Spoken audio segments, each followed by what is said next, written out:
Chapter 2 Tubal Cain. Tubal Cain reloaded and adjusted his pack, bulging with skins and tools for the 10th time. The simple task reassured him. He was never caught off guard and unprepared. And I won't be this time either, swore Tubal Cain to himself as he circled like the sing-sing birds soaring overhead. Get rid of Enoch. Find the Alru. Return before sunsleep. Get rid of... He'd accomplished the first task easy enough. After 3 shades of running through the plains since Sun's birth, he and Enoch reached the tall father trees leading to Avonland Forest. Dedicieletos, he told father trees leading to Avonland Forest. Dedicieletos, he told Enoch using Father Adam's tongue and movements to endear and bind himself to his cousin. If he'd simply said, Enoch, let's separate, after they'd agreed to search together, Enoch might have become suspicious. He remembered with satisfaction how easily he had convinced him to travel with him in the first place. Enoch, honored one who is dedicated to the Ancient One, why should we carry the arguments of our fathers when our load is heavy enough? Forget the test. We should find the Alru together and share Adam's rule. Praise the light, that's what I was thinking. Praise the light, that's what I was thinking. We'd both probably carry the seed. There's no reason for us to be enemies. The elders will listen when they see we obtain the Alru as brothers. Tubal Cain was no fool. The elders might be confused, but he was not. He'd felt the strength of Enoch's one mind before. During the last action, he'd sensed Enoch's one mind, increasing their stamina for many spaces. They'd hunted all day and even through the night until they captured enough beasts to sustain all the tribes through the winter. He knew that staying close to Enoch was the only way he could run the 300 lengths from camp to Avonland and be sure his little cousin wouldn't beat him to the forest. Child! A short chuckle escaped his lips as Tubal Cain cleared a path through the bush, leaving a trail of slashed sweet rods a length wide. Now that they were in the forest, they were even. Dedici, you go to the left, I will go to the right. We'll circle and meet. We can cover more ground that way. I'll find you at the end of each space. Tubal Cain remembered how he had covered his tracks as soon as they separated. Using the pungent urine of his trained wolves sealed in a skin inside his pack, he poured the vile liquid behind him. Not even Enoch could pick up his scent now. I can't find his odor either, thought Tubal. Bare hands.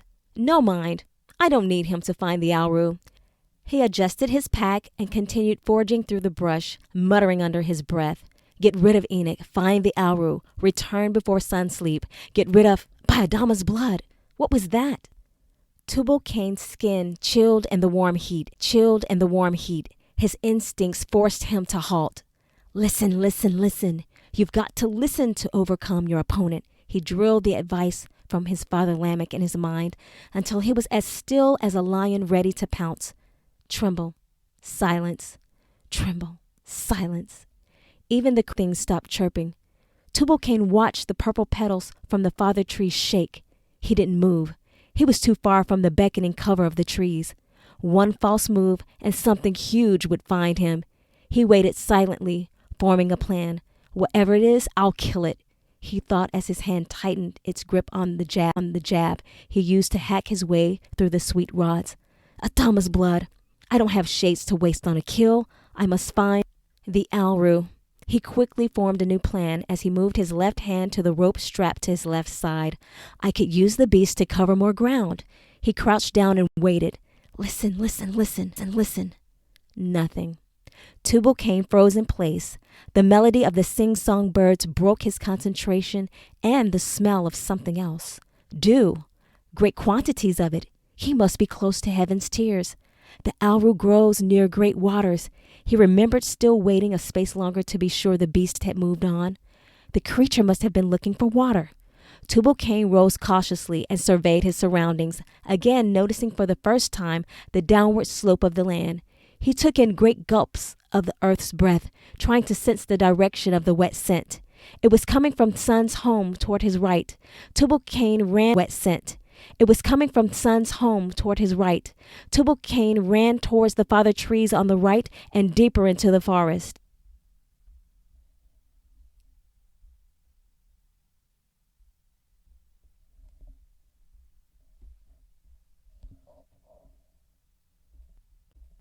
He was right. The smell of dew was much stronger here.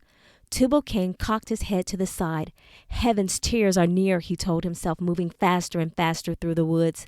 Here he was strong and sure, using the force of his thick 8-foot frame to pummel through every branch and brush. He quickly forged a path, fearfully out of his way, as did all the other living creatures in the wood. Tubal Cain still exuded Father Adam's dominant force. When he came, animals ran. He was definitely moving downhill now. The telltale angle of the land increased his momentum. The owl was probably at the bottom of this hill, near the great waters, he thought, and roots in the craggy hill. Now Tubal Cain was running as fast as he could. Thump, thump, thump, thump, thump. The rhythm of his feet echoed his thoughts. Get rid of Enoch. Find the Alru. Return before sun sleep. Get rid of Enoch. Find the Alru. Return before sun sleep. The sound of rushing waters running through the land filled his ears. By Adamas to himself. The knowledge of victory energized him. Tubal Cain raced forward, anxious to claim the Alru. Bam! Sharp needles of pain ripped through his head. Speckled colored lights flashed back and forth before his eyes as Tubal lay flat on his back, dazed. The ground seemed to sway beneath his body.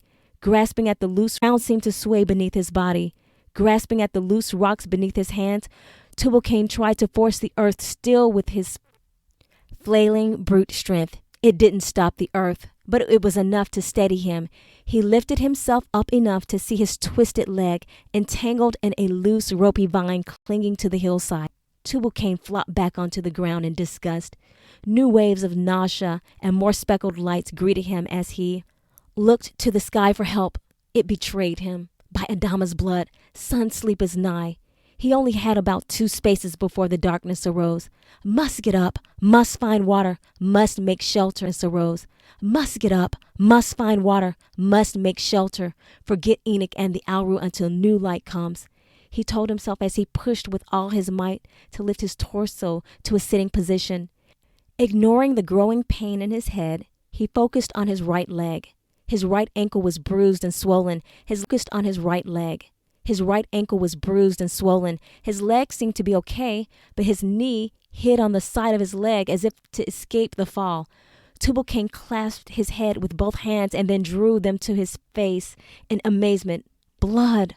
Warm handfuls of it filled his fists as he opened and closed them. Must find water. Must find the Alru. Must make shelter. He would need the Alru now if he wanted to live to next light. Tubal groaned as he rolled his weight over to his left side. Long, twisted locks of hair matted with blood fell into his eyes, reminding him of his predicament. The dizzying feeling returned along with unbearable, pounding pain in his ankle and knee. He grasped the base of a childling fir and hoisted himself onto his left leg. Tubal Cain futilely reached to adjust his pack as he gasped for breath.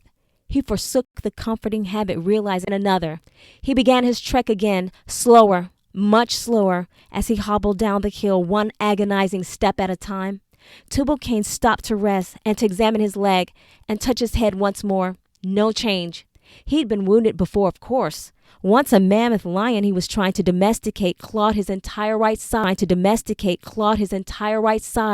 but it was a superficial wound, and it healed in a few shades, leaving no traces of the rebellious beast on his flesh. The scarlet stream of life force oozing down his face washed the memory away. This must be a piercing wound. Tubal Cain thought bitterly, the kind I usually give. Me himself if he could see me now. This knowledge urged him forward towards the river. If there was Alru there, its power might be able to conquer even a piercing wound. He'd seen the Alru bring a wounded man back from the edge of darkness. Must find water, must find the Alru, must make shelter. Tubal Cain repeated, forcing himself to move. He was cold. Darkness was coming. He strained his face upward to see sun drifting through the towering forest trees. The creeping things began their screeching chant. Squee, squee, squee. Their cadence introduced the night. Tubal Cain noticed the living things which normally fled from his presence during the sun's reign, began to scurry back and forth, watching his descent downhill with unsympathetic interest. Golden pairs of eyes stared back at him through the deepening shadows. Oh! A howl no more than a space away reverberated through the woods. He chilled at the sound. He knew what it meant. They could smell his blood. Wolves. Tubal Cain rushed downward on the makeshift crutches. Step, thump, step, thump, step, thump. Each movement destroying cartilage and releasing more precious blood. Must make it to the river. Must make it to the river. Must make it to the river. If he did, Alru or not, he could at least cover his scent and escape a ravenous attack. He saw a pterodactyl swoosh through the branches over his head and land in the treetops, waiting. Let him shining in the dim crescent light of night's lover, the fierce tumbling sweetly inviting him to plunge its depths. I can float downstream, make camp and find the Alru at sun's birth. He knew the wolves would never enter the great waters, not even to satisfy the rebellious craving for flesh with blood. Almost there, almost the hobble ended. Silently, a mangy gray and black four-legged creature appeared before him like a specter of doom, blocking his path to the river. The wolf rose on its hind legs to glare at Tubal Cain through cold yellow eyes. Its coarse panting taunted him through its outstretched tongue. Tubal Cain clenched his aching hands tightly to the rod supporting him, as if his grip alone could subdue the wolf. By Adama's blood, I will kill this insolent beast, swore Tubal Cain, poising himself to strike the creature with the rods as he shifted all his weight to his left leg. Whack! The wolf barked and rolled onto its back as the thick branch struck him. Tubal Cain lifted his rod again to finish the job, striking the wounded wolf again and again until it lay motionless before him. His heart pounded ferociously in his chest. Fresh blood gushed from the wound in his head. Then he saw them. Three pairs of golden eyes materialized from the shadows, their dark figures cloaked by night's desire. Tubal Cain knew by the tingle dancing up his spine that there were at least two more wolves behind him. Now that he wasn't distracted, he could just make out their defiant approach. How dare these wolves hunt him, a son of Adam, as if he were another dumb beast of the field, thought Tubal Cain, sweeping both rods in broad circles around him as he balanced on his left leg. The wolves circled as well, snarling and dashing as they looked for an opportunity to strike. Tubal Cain was losing strength. They're trying to tire me out. They're trying to tire me out, he realized too late, knowing he couldn't warn them off much longer. Tubal Cain swung wildly now, hopping and hitting as many beasts as he could, as fast as he could. Yelps and thuds told him he'd hurt some of them, but how many are left? He won fully around him. Just then a maimed wolf leaped through Tubal Cain's onslaught and bit him on his left leg. Fresh pain forced him to the ground. Immediately the remaining wolves charged, biting him repeatedly. Tubal Cain futilely tried to beat them back with his bare arms while he covered his face, but his flesh was no match for their toothy daggers. Ripping his flesh to pieces. Sp, sp. The beast at his face fell backwards. Sp, sp. Another wolf dropped to the ground silently, his mouth still open in frozen attack. Sp, sp. Tubal Cain strained to see the last beast collapse through the speckles moving again. Tubal Cain clutched the dust. Can't stop. Must find the Alru. He gasped, talking to the swirling lights. Then darkness took him. It lifted him with strong hands and carried him through the woods.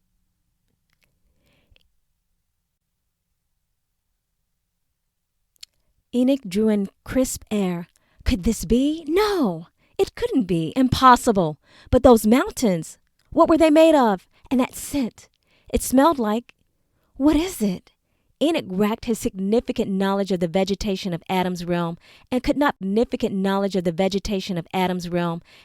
place it. It was sweet like the abundant jasmine hanging in the thick vines along the edge of Avalon Forest. But it's not jasmine, he mumbled as he looked around for the source. It's more delicate. He walked, or rather limped, towards the crystal clear waters, inexplicably drawn there by its depths. It went on forever. He couldn't see the bottom, yet he could clearly see his reflection. He cupped some of the cool water in his hands and tossed it over his blood-stained face and limbs, scarred and bruised from the encounter and the escape through the cave. Ah, that's it. It's the water. The strange sweet scent was coming from that's it, it's the water. The strange sweet scent was coming from the river. Laughing at the delight, Enoch hurriedly splashed more and more of the refreshing liquid over his body, only stopping long enough to drink deep gulps to quench his thirst. He drank and drank and drank and then fell back and giggled at his urgency. Enoch, Enoch, you fool, he admired. Then he saw it. Smooth, tanned skin and a set of bright black eyes stared back at him.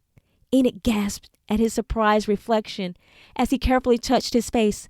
No scars, no marks, nothing.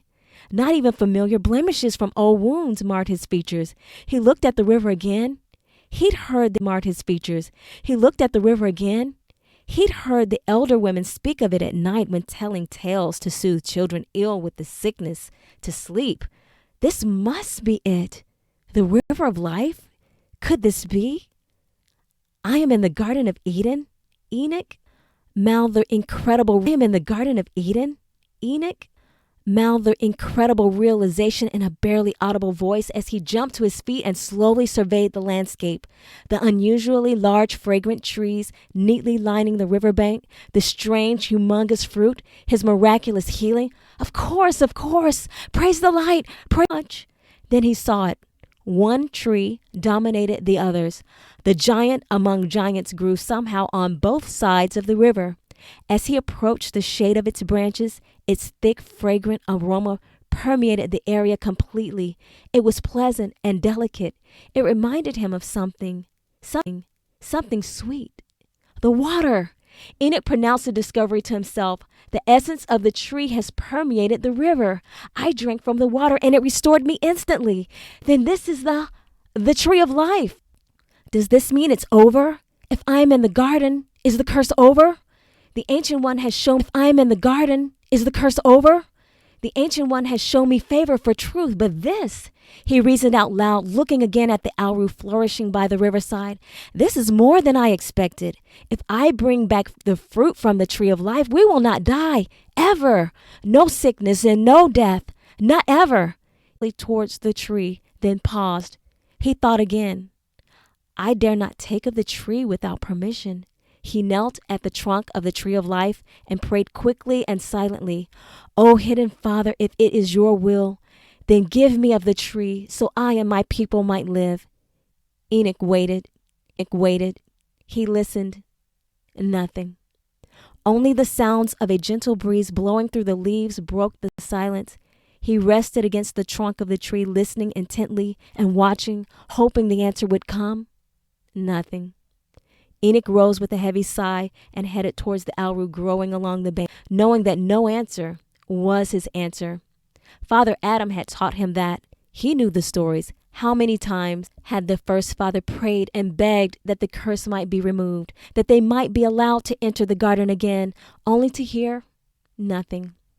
And he could risk taking the fruit, but if too much aru was enough to kill a man, then what of this tree's essence? If he took of the fruit and died, no one would ever know what happened to him, and the suffering ones waiting for the aru would surely die. No, he would not put their lives in more danger. The Ancient One had guided him to the aru, and that was enough. He thought again of the stranger who had led him to the garden. Where was he? Who was he? How did he discover the hidden passage to the garden when none of the elders knew of it?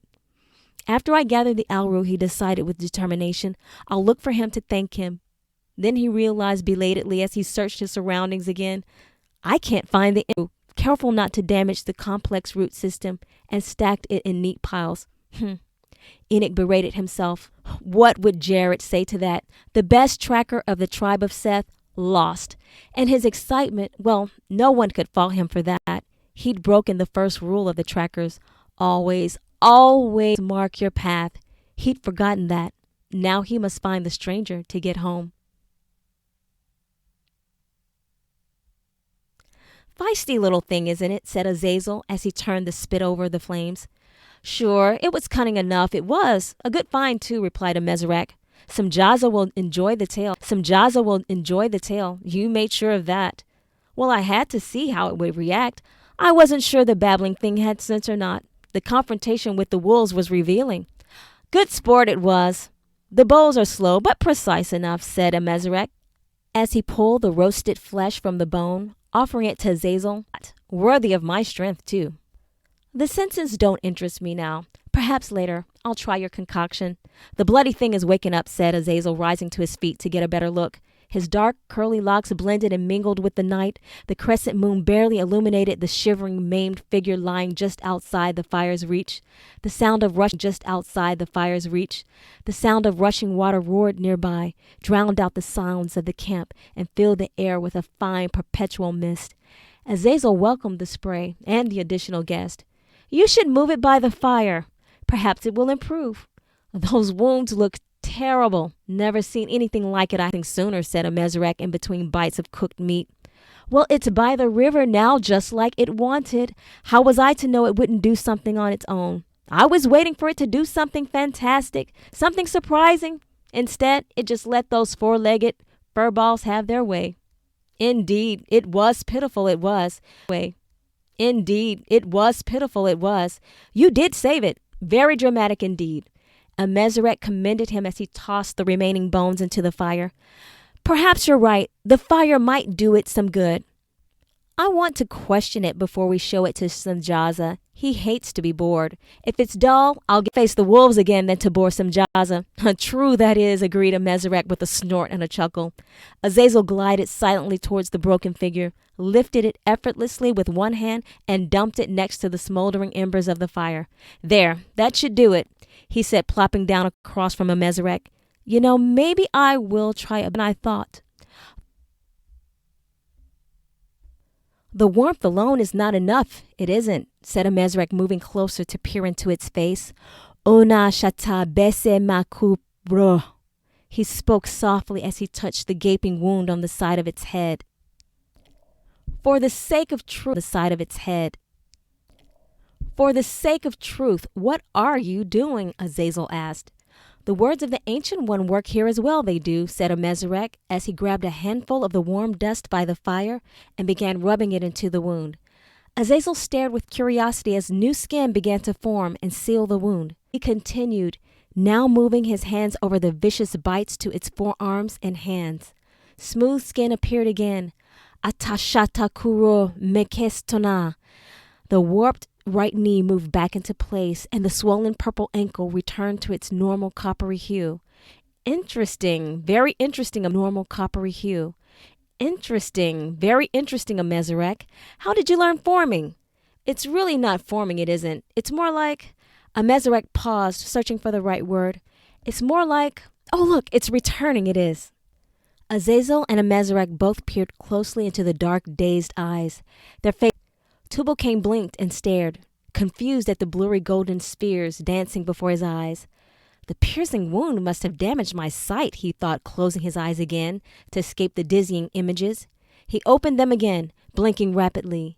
This time he could just make out two lighted figures standing over him. Cover yourself, Cover yourself, commanded Azazel wordlessly. Amezrach made the adjustment in silent agreement. Tubal Cain closed his eyes again, tightly this time. By Adama's blood, he swore under his breath, I am seeing what is not. Is this death? He remembered the wolf attack now. He could be dead. Of cooking meat and burning ash filled his nostrils. Camp smells. He opened his eyes quickly now to confirm it. Good, good, good. His eyes did not fail him this time. He looked up and saw two large men, very large men, standing over him. Tubal Cain tried to stand up but could only lift his torso as he looked at the pair with bewilderment. What tribe are they from, he wondered. They looked like those of Seth's line, but too big. He had never seen men this tall before. Tubal Cain measured himself at just a handspan over 8 feet. These two had to be at least 2 or 3 heads taller than he. Now he had killed the wolves before he lost the knowing. These strange men must have saved his life. He must thank them, repay the deed, as was custom. He decided to use Father Adam's tongue instead of Cain's way to greet these strange tribesmen. Greetings, brother, in the name of the Ancient One in Adam's land. I perceive you have paid me a great name that I might thank you and reward your strength. You may honor me with the name Azazel. Greetings to you and your kinsmen, he said smoothly, understanding and imitating the old tongue immediately. Kind we were indeed. You may honor me with the name Amezrach. My father, brothers, and I are grateful for your help this eve, said Tubal Cain. Using the customary greeting on behalf of his family. How did you come to be in the wood? Amezrach and I were hunting the wolves this eve and tracked them to you. You hunt in the eve? Asked Tubal Cain incredulously. No men hunt after sun sleep that he knew of. These couldn't be Seth's line. Certainly, there is no reason to deny ourselves sporting when we choose. The darkness does not affect our skills. You are unique then among the brothers. Our hunters only use their skills during sun's wake. Which tribe are you from, and which father guides you? Tubal Cain asked again. Our father is well acquainted with Father Adam, but our tribe has not communed with the brothers in some time. But enough about us, friend. We must know more about you. You have not honored us with your name, replied Azazel, giving Amezrach a warning glance. Oh, truth, said Tubal Cain as he tried to rise to his feet to correct his blunder. This time his body cooperated. He broke off as he realized what he just did. He could stand on both legs. Tubal Cain's mouth gaped open in amazement. His muscles were a little stiff from his ordeal, but other than that, he felt surprisingly well. He touched his head, his hands searching vainly for the piercing wound. It was gone. He looked at Azazel and Amezrach with awe. I am Tubal Cain, he stuttered, a son of Father Cain and a seventh son of Adam. What happened? How have my wounds? Azazel stepped forward and put a comforting arm around Tubal Cain's shoulder, ignoring Amezrach's glare. His healing touch, answered Azazel, grasping his head and offering the customary kiss of greeting on both cheeks. You have Alru? Tubal Cain asked eagerly. Sit down and refresh yourself, replied Azazel warmly. Amezrach has also prepared a fine meal fitting for a son of Adam. Eat, Azazel and Amezrach around the fire, this time sitting on one of the 7 large stones surrounding the blaze, as they did. Amezrach offered Tubal Cain a skewer of roasted meat cooked with savory herbs. I came to the forest of Avonland at the edge of last sun's wake in search of Alru, said Tubal Cain, as he bit the skewer. This is good. With what did you prepare it? These flavors are unknown to us. Oh, Amezrach is quite the cook, said Azazel, laughing at Tubal Cain's hasty bites. Perhaps you should eat more often. It is a simple thing to roast the meat, it is. A few leaves here and there add essence to the bland flesh. But what is this Alru you speak of? Do you cook with it? Asked Amezrach. Oh, no, we don't cook with it. Well, at times it is prepared as a drink with fresh heaven's tears, said Tubal Cain, grabbing a few more of the skewers. But we mostly use it on our flesh to heal the brokenness and perhaps lessen the pain of our sins. The Alru here is almost gone, and now many of our clan has the sickness. The elders sent me to get more. If this Alru is so important, responded Azazel, it was a group of your men would have had better luck. Then you would not have fallen into the wolf's trap. You speak the truth. The elders have in past suns sent a team of trackers to gather the Alru. Yet the last 2 teams never returned. The woods be dangerous now with things seen and unseen. Only a man favored by the Ancient One could enter them and return alive. So the elders sent me and my cousin Enoch to retrieve it to determine which of us be the favored one, explained Tubal Cain. Oh, a challenge, said Azazel. How delightful. And what would the winner of this challenge receive? The first man to return with and rule the sons of Adam in Father Adam's place. Since our first father's death, we have had nothing but trouble between the clans. The true bearer of the seed must be chosen soon. Only the bearer can lead us into the paths of the Ancient One and reverse the curse. Interesting, said Azazel, stroking his chin with his forefingers. And did you find this Alru? No, I was getting close to the source by the great waters when the wolves attacked. Devilish beasts, by Adam's blood I will repay them for my Alru and return before Enoch.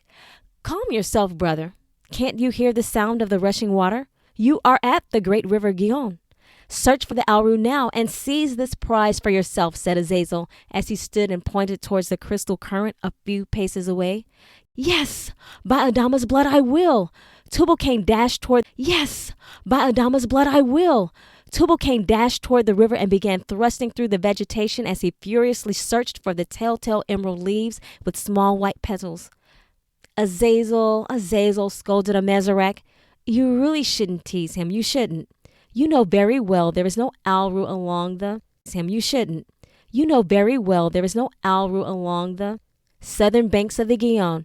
He must get much closer to the garden's gate to find it. But this is so much fun, real sporting. Simjaza will enjoy this game. The ancient will not approve, replied Amezrach. We are only supposed to observe them, not interfering, answered Azazel. If I were interfering, I would tell him where the alru grows and help him win the contest. But I'm not doing that, am I? I'm merely encouraging him to keep searching and not give up. Besides, shouldn't we have a little fun while we are here? Perhaps a very small amusement is permissible, replied Amezrach as he watched Tubal Cain pick up clump after clump of leafy clusters and toss them angrily into the river. He will figure it out soon. He will. I know what would be fun. Let's see how many tries it will take him to conclude that the alru is not 1,099 times, said Azazel, laughing so hard he almost transformed. Shh! He almost saw you. Maintain your appearance and calm yourself. Besides, it will take just short of 1,700 tries at the most, replied Amezrach, barely concealing his toothy grin. Why, there won't be a shred of green left if he keeps this up. It won't. Azazel, you really should say something. Friend, said Azazel, shouting to Tubal Cain, have you found it yet? Surely the next cluster will reward your efforts. Tubal Cain shook his head in response and began tearing away the vegetation even faster. That's not what I meant. I know, replied Azazel, finally controlling his chuckles. I'll give our catch a hand. His determination is inspiring. Must find the alru and return before Enoch. Must find the alru and return before Enoch, muttered Tubal Cain to himself as he charged back and forth in large arcs.